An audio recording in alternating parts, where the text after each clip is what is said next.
What's up, everybody? Welcome to FC Midweek, your Wednesday chance to connect with your FC fam. If you're watching from the FC app, be sure to check out our YouTube channel at youtube.com/foundationschurch Tulsa, where we post new content every week. This week, we're talking about Snot. Today, we're talking about compromise, not snot. I really think I'm gonna go. Dude, when I was eating, I ate like a bite of a Pringle. I know better when I'm thinking. And I took a bite and I tried to talk to it. And I was like, hey, on stage. I was like, Pringle got stuck. You know, and it's like serious part, and like you have to own it at that point. Yeah, like, here we go. Whatever. Here we go. Hello and welcome to FC Midweek. We're back at it this week. We just finished up our Redneck Part 1 and it was pretty fabulous. But don't forget to share these videos. If you're liking them, share them with your family and friends on Facebook. We just really want to get the word out because we believe this is valuable and we want to help out whoever we can. So, you talked this week. Needle and thread. You talked this week. Your thing was slicker than snot. Yes. Which I have a hard time saying. I know, it's kind of gross. It's hard to say and it's gross. Yeah, there's no way around it. Slicker than snot. But slicker than snot. Slicker than snot. So you were talking about slicker than snot, which actually means about consequences of your choices. Yeah. And how things start going bad pretty rapidly when you start making little compromises. They turn into big things. Can you kind of touch on that a little bit? Yeah, you know, I can't, in my personal devotions, I came across Hebrews chapter 2, verse 1, and I've got it right here. It just says, we must listen very carefully to the truth we have heard, or we may drift away from it. And I thought, that's just so accurate for most people. Most people don't just intentionally walk away from the Lord or intentionally just destroy their lives. They just drift there slowly. It reminds me of something. I had this in my notes, but there was no way I was going to get to it.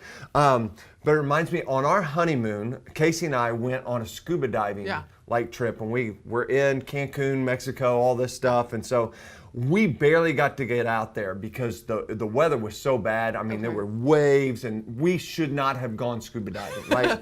We should not have been 100%. Out there. Yeah, we should not have been out there. But they let us go. We jump out. I mean, the waves, you thought like when you jumped out, the boat was going to land on you. The waves were so high. So we get out there. It was amazing, but we get back in, and like when you get back in, the boat's just coming up and down. People are on the boat throwing up everywhere, puking, all this stuff, and they're like making sure everybody gets on, and we get all the way back in there. And they forgot the photographer. No, they didn't. Like in the ocean? Like 45 minutes it took us to get back, and it's like the sun is setting, and the guy is left the photographer is left in the ocean by himself, like totally forgot him, you know? And the reason I just share that is I think that's what compromise does, is that we drift from what's the most important. Yeah. We drift from what is truly essential and what God is saying, man, this is life. Yeah. And we just forget about that, you know? It may not be intentional. It may just be the circumstances of life that we're dealing with. It may be the situations that we're facing, but we just drift from the truth because we stop listening very carefully to it, because maybe we think we know better. Maybe I've got this down. You know, when you feel like you got it, you stop listening as much. You stop taking the precautions as much. Right. And life becomes slick, you know, and compromise just sneaks in there, and we drift. And it's just so accurate of what life can be. We just drift of what the most important thing was, to get everybody on the boat and not leave anybody in the ocean. You know, we never got our picture, so I don't know if they ever found the guy. Like, I'm like, I don't know. I'm like, maybe they'll make a movie about it. I don't know, because if they make a movie, I got royalties. So, anyways, I'm owed my photos. Where's my photo? I need a free trip to Cancun. So I'm like, never knew how it ended. That's crazy. Yeah, it's crazy. So. I feel kind of awful. We'll have a prayer meeting after this for the poor man. But what I loved also, one of my favorite things that you said was that listening takes effort and drifting doesn't take any.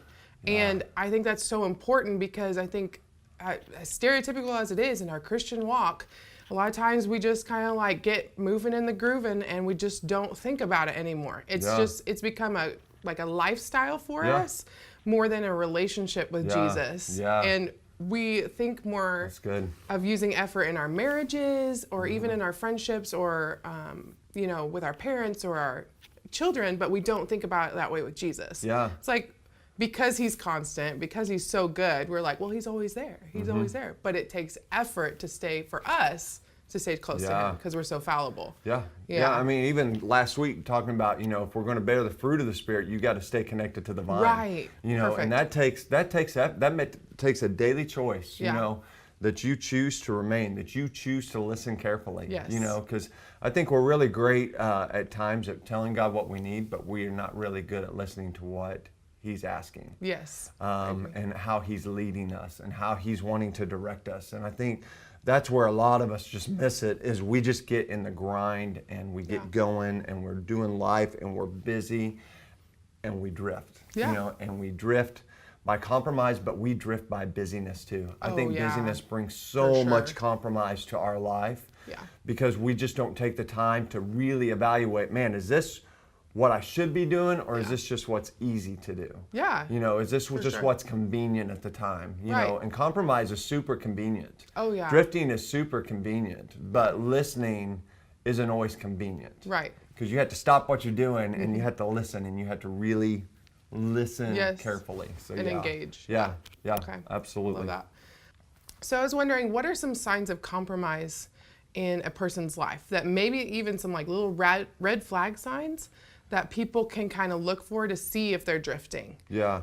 I think, for me, for just watching people and just trying, I think one of the big ones for me is they stop hanging out with people who try to bring correction. Yeah. They're just like, you don't agree with me, so you're trying to tell me what I need to hear instead of what I want to hear. Yeah. And so I'm just going to back away from that. Right. And it's not that people are being mean or they're being a jerk. Yeah. They're just trying to be like, hey, I love you and I care about you more than I care about your feelings. Right. And I want the best for you, and the way you are conducting, the way you're leading life isn't good. Yeah. And what happens is we remove ourselves from that because nobody wants to have people around them that doesn't agree with them. You know what I'm saying? But the Bible says the wounds of a friend can be trusted. Yeah. And I just think that is so key, is that you don't just surround yourself with people who tell you yes. We hear yes men all the time, just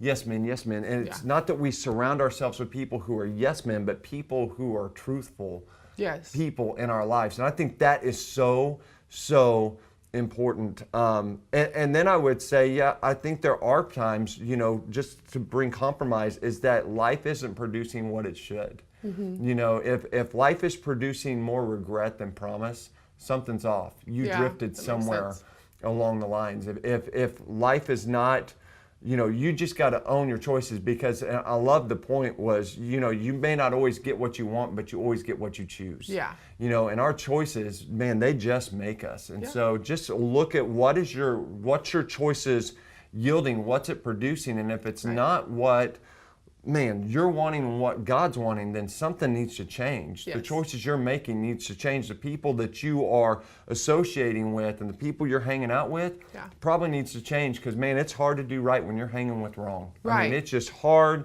to engage in the right things that God has for you if you're hanging out with people who are not interested in that at all. So I think that's probably some signs for me that really hit home, you know. So, That makes sense. And that also goes well with what you were talking about, how whoever you're around will start to influence you. Yeah. Because I think we just totally underestimate the power of the people around us speaking into our lives and making choices almost for us in some instances. Yeah. What do you suggest for people to look for in friends around them so that they can find those people that won't, what was that saying you had? Association brings assimilation.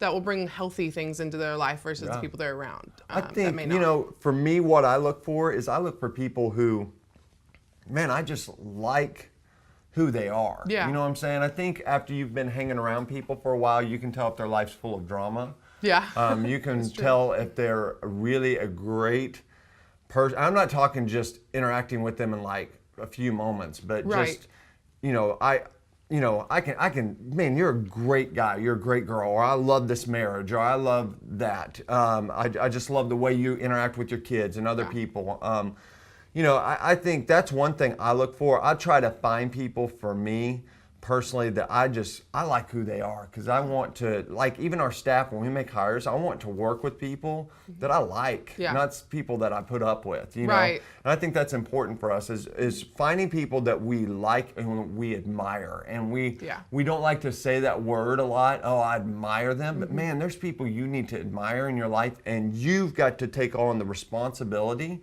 to put your life in their life, so that you can be influenced in a good way. And you're not just going to find people that are going to influence you and push you in a good, healthy place and in a good way. You got to place your life there, because it is so true. Who you associate with, man, you're going to become. You're going to absorb who they are. They're going to rub off on you. And I just would go back to Proverbs 27:12 as we kind of wrap up. It just says, a prudent person, a cautious person, foresees danger and takes precautions. They take action. And that's my encouragement to you today, is take action. If your life is just being lived and you see compromise happening, you see drifting happening, things have gotten slick and slippery, man, that's when things become dangerous. And don't just see the danger, man, don't just be a cautious person that sees danger and you don't know what to do, but take action. Have the courage and the wisdom to do something about it, and give thoughts to the steps and the choices you are making and the people you are surrounding yourself with. And I encourage you, man, treat the little things in life as though they're big things, because when we make the little choices right, day in and day out, when it comes to those big choices, man, they're easy to make because you've been owning the little things and making the right choices and the right decisions in those little things. Man, we hope we see you this Sunday. We're going to continue our series, Redneck. We're going to be talking about what do you do when you deal and when you're facing a hard, difficult time where you just feel broken. If you know somebody that's dealing with that, bring them with you this Sunday at 9 or 10:45. Don't forget to subscribe and to share this with your friends. We'll see you this Sunday.